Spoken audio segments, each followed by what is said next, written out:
I always said there's no way I'll ever move to California, no way I'll ever move to Los Angeles. Got a job offer, do you want to work on the Mars rovers? Okay, fine, I'll move to California, I'll move to Los Angeles.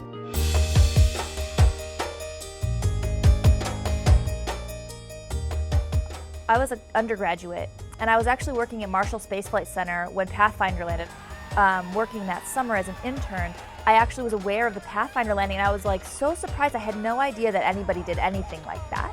You know, look, these people sent a probe to Mars and it had a rover and they drove it around. This is the coolest thing I have ever seen, you know? And I was like, how much fun must their job be? And at that time, I would never have ever dreamed that I could actually be part of the team working on the very next rover that we landed on Mars. And we're going to set the suspension parameters tighter. So we're going to leave the differential at 12 degrees and set the bogey to plus or minus 12. We don't believe that this will trip. In reality, it's the rovers that made me come here in the first place, even before I started college. A lot of people that I've worked with in the past have told me that they got interested in the space program because they saw man land on the moon in '69. And I wasn't around back then, but I was in school when the rovers were launched and when they landed. So yeah, the rovers are really important to me in that respect because they are the reason I'm here. And then we do a pre-drive front left HAZ cam, and then we start our drive.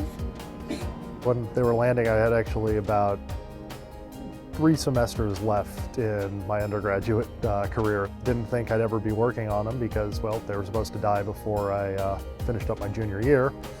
And then they just kept going and going and going.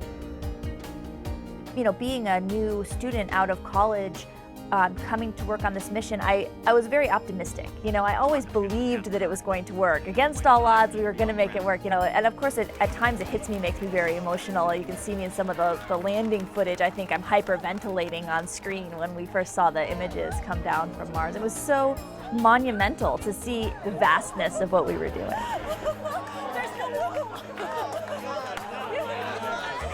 This has been one heck of an adventure, and it's like a really good dream. I never thought I'd be doing it, but I wouldn't trade it for anything.